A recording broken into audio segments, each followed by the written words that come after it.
Sindir isu ijazah palsu. Menteri Abdul Muti, saya lulus beneran dan ada ijazahnya. Saya lulus tahun 2008 Pak Asep. Jadi saya itu lulus 6 tahun plus berapa bulan. Tapi insya Allah saya lulus beneran dan ada ijazahnya.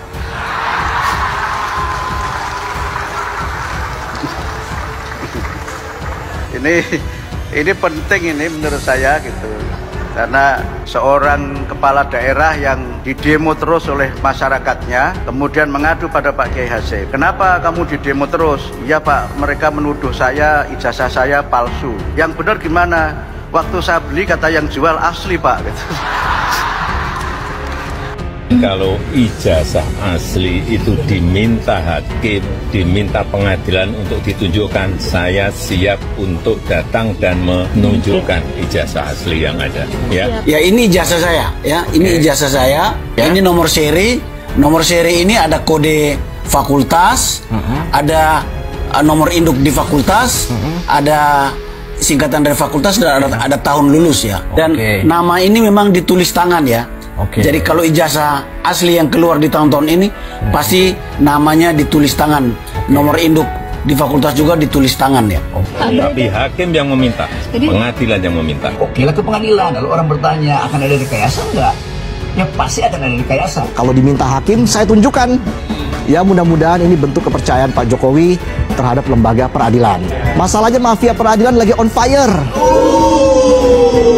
Kalau saya punya perkara, saya bisa titip ke Kapolres. Kalau di kabupaten, tolong hakimnya Pak itu penyidiknya, nanti pasalnya ini yang dituduhkan, nanti jaksanya timnya ini, hakimnya ini, selesai, itu mafia. Sekarang ini kan para hakim juga tengah dalam sorotan, banyak sekali hakim yang ditangkap karena menerima suap, hakimnya yang ada yang nggak bakal bersikap independen. Ini saya kira dilema hukum kita itu. Ijazah boleh palsu, tapi korupsinya asli kan? Kita tuh terlalu peduli sama formalitas, tapi nggak peduli sama fungsi. Pejabat nggak punya ijazah, nggak apa-apa. Yang penting mah punya rekening luar negeri. Karena di negeri ini lebih penting gelar Lord Offshore daripada cum laude. Kalau dipikir-pikir, ini negara ajaib. Ada yang nggak sekolah tinggi tapi bisa punya proyek tol. Sementara yang S2 ekonomi malah melamar kerja di call center. Tapi gimana ya dia bisa jadi pejabat tanpa ijazah? Ya bisa lah. Kan yang penting bukan what you know, tapi who you know and how much you donate. Teman-teman alumni khusus angkatan 80 yang dulu pernah berinteraksi dengan Pak Jokowi dalam lembaga, dalam wadah apa saja, tolong speak up ya. Nyatakanlah ya.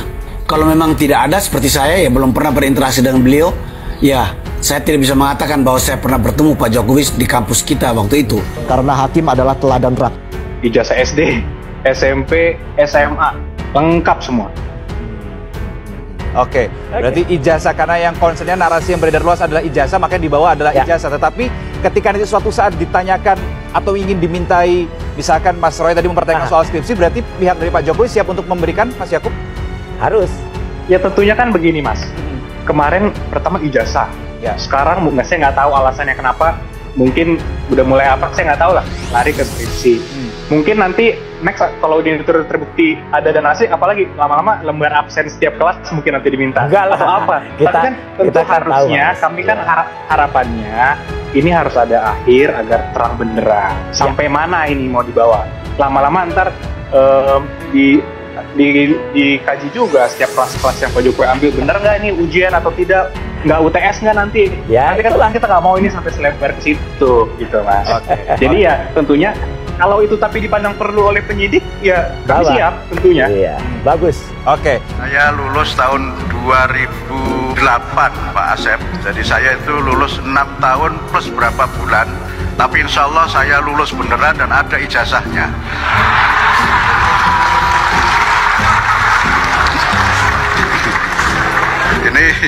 Ini penting ini menurut saya gitu. Karena seorang kepala daerah yang didemo terus oleh masyarakatnya, kemudian mengadu pada Pak Kiai Hasyim. Kenapa kamu didemo terus? Iya Pak, mereka menuduh saya, ijazah saya palsu. Yang benar gimana? Waktu saya beli kata yang jual asli Pak. Gitu.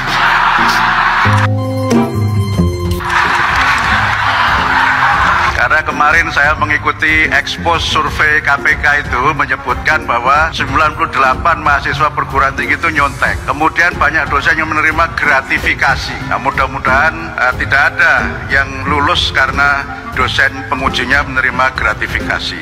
Saya baca nih judulnya Metro TV, bagus ini, pamer ijazah ke wartawan Jokowi jangan difoto ya.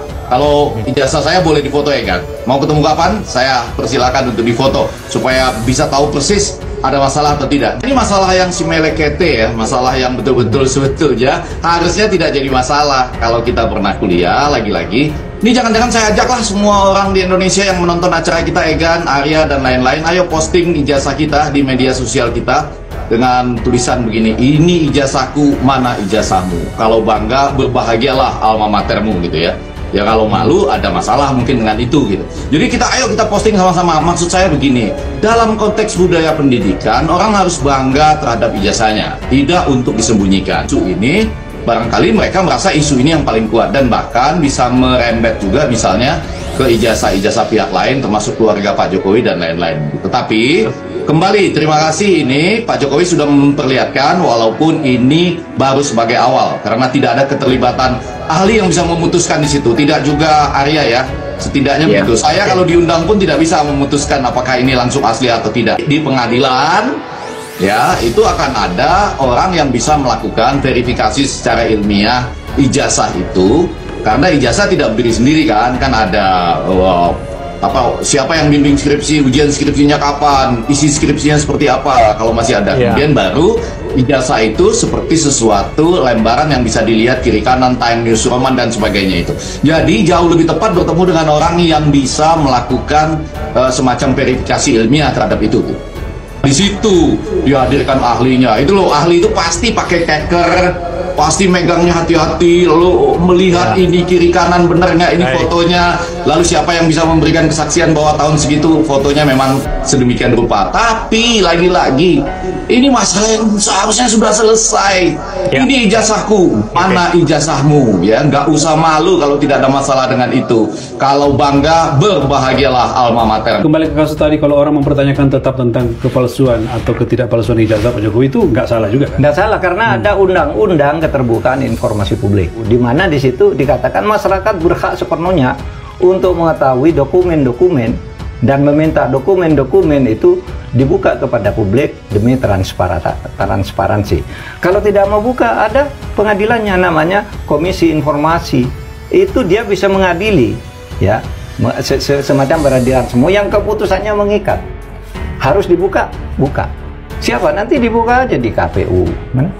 Solo, ya kan? Dulu daftar pertama KPU Solo. Ketika namanya masih Dr. Andes Joko Widodo. Sesudah jadi presiden juga ada ijazahnya lagi kok. Jadi insinyur Joko Widodo. Itu semua kan nanti bisa dibuka ke publik. Apa yang sebenarnya terjadi? Jokowi membawa ijazah aslinya. Tadi katanya ijazah SD, SMP, SMA sampai perguruan tinggi ditunjukin ke penyidik. Sekarang ada masalah baru. Kenapa baru ditunjukin sekarang? Kan itu masalahnya kan. Dan kenapa ke penyidik? Mungkin itu juga. Kalaupun ternyata ini ternyata benar semua ini asli dianalisis secara forensik, dianalisis secara kimia. Ini asli. Sekarang masalahnya kenapa selama 2 tahun Pak Jokowi menahan kejujuran itu? Udah ada. Jadi artinya Pak Jokowi membuat gaduh selama 2 tahun. Kan itu intinya kan. Nah, itu bisa dilakukan. Atau memang justru itu mungkin yang ditunggu ya, supaya tetap dia ada di bubble pembicaraan publik ya. Itu demi pencitraan dipegang itu sebagai menghasilkan simpati publik juga. Ya, sebagai top of the top gitu. Supaya dibicarakan terus. Kita riset di beberapa tempat, salah satu mungkin yang mengagetkan ini. Nah, wartawan nanti bisa cross check. Ketika kita membuka web KPU, semua data calon presiden itu ada. Pak Jokowi nggak ada tiba-tiba. Jadi CV-nya itu tidak ada. Di KPU itu CV-nya tidak ada. Calon presiden yang mendaftarkan lewat KPU itu semua ada. Pak Prabowo 2019 itu ada. Dia sekolah di West Point, pendidikan SD, SMP ada. Pak Jokowi itu nggak ada. Nah, ini kan jadi satu pertanyaan besar, justru itu aksesnya di mana, Pak? Aksesnya di webnya KPU. Websitenya KPU. Dan Pak Taufik sudah membuktikan. Sudah membuktikan. Tadi ada di mobil ya, saya bandingkan antara laman KPU yang memuat Pak Prabowo padahal itu 2019 dan Pak Jokowi ada. Itu yang pertama. Lalu yang kedua, dan ini yang tidak disadari dan saya tidak akan publikasikan kecuali nanti pada saat persidangan, kita mendapatkan ijazah pembanding yang asli teman sekolahnya Pak Jokowi, tidak ada kata-kata SMA 6, SMPP, Sekolah Menengah Persiapan Pembangunan. Dan saya mengerti benar karena pada saat itu saya telah duduk di bangku SMP. Salah satu akun di media sosial X @murtadaan1 membagikan momen pidato dari Kemdikdasmen Abdul Muti. Dalam video yang dibagikan itu, terlihat Abdul Muti yang memberikan sindiran perihal ijazah palsu. Detik-detik Menteri Kemdikdasmen Abdul Mu petik terbalik sindir ijazah palsu dan gratifikasi dosen penguji. 2 orang pejabat kena mental, tulis akun tersebut. Dalam pidatonya itu, Abdul Muti menceritakan momen-momen dirinya semasa kuliah terutama tahun lulusnya. Ia mengaku lulus pada tahun 2008 silam dengan waktu studi selama lebih dari 6 tahun. Kemdikdasmen menekankan bahwa dirinya benar-benar lulus dari bangku perkuliahan karena memiliki ijazah. Saya lulus 2008 Pak Asep, jadi saya lulus 6 tahun plus beberapa bulan, katanya. Tapi insya Allah saya lulus beneran dan ada ijazahnya, tuturnya. Menurutnya, adanya ijazah asli sangat penting. Karena menurut ceritanya ada kepala daerah yang terus didemo karena tidak memiliki ijazah asli. Ini penting menurut saya, karena seorang kepala daerah yang didemo terus oleh masyarakatnya kemudian mengadu pada Pak Kiai Haji Hasim, sebutnya. Kenapa kamu didemo terus karena mereka menuduh saya ijazah palsu, tambahnya. Dengan nada bercanda, Abdul Muti melanjutkan cerita dengan menyindir terkait jual beli ijazah. Yang benar di mana waktu saya beli yang jual kata asli Pak, terangnya.